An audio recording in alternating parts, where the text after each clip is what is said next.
Tentang awal masa kenabian Nabi Muhammad. Pemujian nama beliau sejak zaman Nabi Adam alaihi salam. 1. Al-Irbad bin Sariyah berkata, Rasulullah bersabda, "Sesungguhnya aku adalah Nabi yang terakhir di sisi Allah pada saat Adam masih bercampur dengan tanah." Hadis riwayat Ibnu Hibban, Al-Hakim, dan Ahmad. 2. Maisarah Al-Fajar berkata, "Aku bertanya, wahai Rasulullah, kapankah engkau menjadi Nabi?" Beliau menjawab, "Pada saat Adam masih berada antara ruh dan jasad." Hadis riwayat At-Tirmidzi, Ahmad, dan At-Tabarani. 3. Maisarah berkata, "Aku bertanya, ya Rasulullah, kapankah engkau menjadi Nabi?" Beliau menjawab, "Pada saat Allah menciptakan bumi, beristiwa di langit, menciptakan 7 langit, menciptakan Arasy, lalu dia menulis di tiang Arasy, Muhammad adalah penutup para rasul. Dia menciptakan surga yang mana Adam dan Hawa ditempatkan di sana, dia menulis namaku pada pintu-pintu, daun-daun kubah, dan kemah-kemah, sedangkan Adam masih berada di antara ruh dan jasad. Tatkala Allah menghidupkan Adam, Adam pun melihat ke arah Arasy dan melihat namaku, Allah memberitahukannya bahwa itu adalah penghulu keturunanmu. Ketika Adam dan Hawa diperdayakan oleh setan, mereka bertaubat dan memohon syafaat kepada Allah dengan menggunakan namaku." Hadis riwayat Al-Baihaqi. 4. Umar bin Al-Khattab berkata, Rasulullah bersabda, "Ketika Adam melakukan kesalahan, ia mengangkat kepalanya dan berkata, 'Ya Tuhanku, dengan kebenaran Muhammad, ampunilah aku.' Allah subhanahu wa ta'ala mewahyukan kepadanya, 'Apakah Muhammad itu dan siapakah dia?'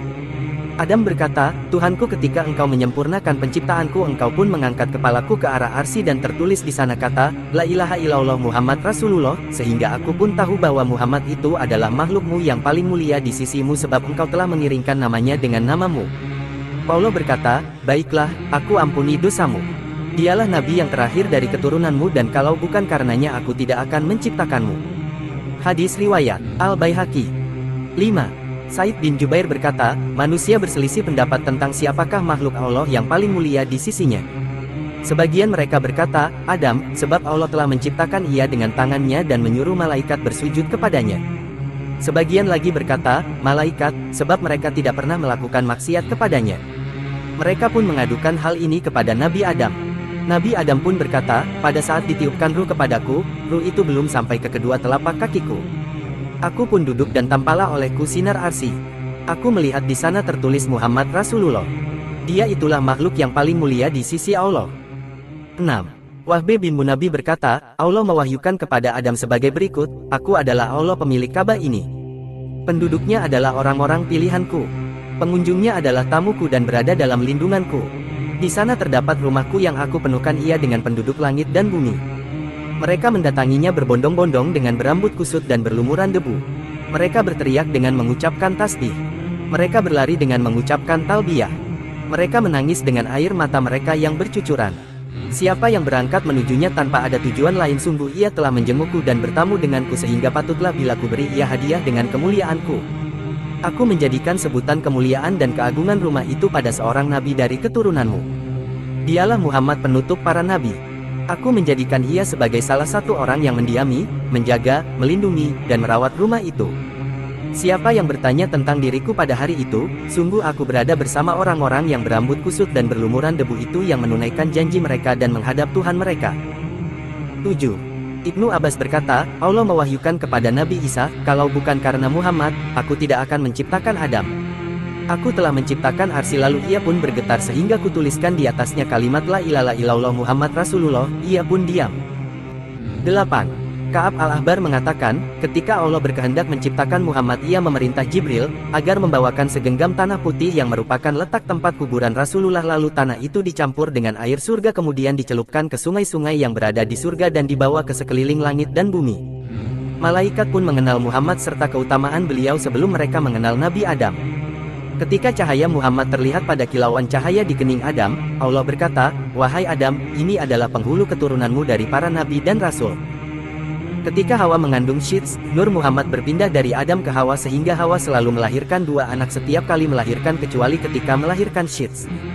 Hawa melahirkannya seorang saja, dengan cahaya itu pun selalu berpindah dari seorang suci ke yang suci lainnya sampai Nabi Muhammad dilahirkan. Sebab kemuliaan Nabi Muhammad sallallahu alaihi wasallam. 9. Ibnu Abbas berkata, aku bertanya, ya Rasulullah, di manakah Anda ketika Nabi Adam berada di surga? Beliau menjawab, Aku berada di dalam tulang sulbi, lalu aku turun ke bumi berada di dalam sulbi Adam. Aku pun telah naik ke kapal saat aku berada di dalam sulbi ayahku Nuh. Aku pun pernah dicampakkan ke dalam api pada saat aku berada di dalam sulbi Ibrahim. Kedua orang tuaku tidak berhubungan dengan cara zina. Paulus selalu memindahkanku dari sulbi-sulbi yang suci ke rahim-rahim yang suci pula. Tidak terdapat dua cabang keturunanku kecuali aku berada pada yang terbaik di antara keduanya. Paulus menjanjikan kenabian untukku di dalam kitab Taurat. Dia memberi kabar tentang itu. Dia membuat namaku terkenal di dalam kitab Injil. Bumi dan langit menjadi cemerlang karena wajah dan pandanganku. Hadis riwayat Al-Ajuri dan Ibnul Jauzi dalam Al-Mauduat. Al-Abbas berkata, "Ya Rasulullah, aku ingin memujimu." Beliau berkata, "Sebutkanlah. Semoga Allah tidak akan membahagiakanmu gigimu." Al-Abbas menendangkan syair berikut. Sebelumnya, dirimu telah tenang berada dalam suatu naungan yaitu tempat penyimpanan di mana dedaunan menjadi penutupnya. Engkau turun ke bumi dengan berupa wujud manusia. Bukan pula gumpalan tulang atau darah. Akan tetapi berupa nutfah yang berlayar di atas bahtera pada saat bumi dan penduduknya tenggelam. Engkau pun masuk ke dalam bara api Ibrahim bersembunyi di dalamnya. Engkau berjalan di dalamnya tanpa terbakar api. Engkau berpindah dari suatu sulbi ke suatu rahim. Bila satu dunia telah terlewatkan maka dunia lain pun tampak. Sehingga sampai ke rumahmu yang terjaga itu yaitu Hindif Ulia. Pada saat engkau tiba, bumi pun menjadi terang dan ufuk menjadi bersinar dengan cahayamu. Kami pun berada dalam sinar dan cahaya itu sehingga jalan terang pun dapat dilalui. 1. Doa Nabi Ibrahim Al-Khalil agar Nabi Muhammad diutus. 10. Pada saat Nabi Ibrahim untuk penduduk Makkah sebagai berikut, membangun Ka'bah beliau berdoa. Ya Tuhan kami, utuslah kepada mereka seorang rasul dari golongan mereka. Al-Baqarah 129. As-Sudi meriwayatkan berasal dari guru-gurunya sebagai berikut, Nabi itu adalah Nabi Muhammad. 11. Al-Irbad bin Sariyah berkata, Rasulullah bersabda, "Aku di sisi Allah adalah penutup para nabi sedangkan Adam pada waktu itu masih bercampur dengan tanah. Akan kuberitahukan kalian tentang keberadaanku. Aku adalah doa Nabi Ibrahim, kabar gembira Nabi Isa dan mimpi yang dialami oleh ibuku dan ibu-ibu para nabi terdahulu." Tanda kuadrat. Diriwayatkan pula oleh Laits, dari Muawiyah berkata, sesungguhnya ibu beliau melihat cahaya ketika beliau lahir yang menerangi seluruh istana negeri Syam. Nama beliau dan umat beliau yang disebutkan di dalam kitab Taurat dan Injil serta pengakuan ulama ahli kitab tentang hal itu. Allah Subhanahu wa Ta'ala berfirman,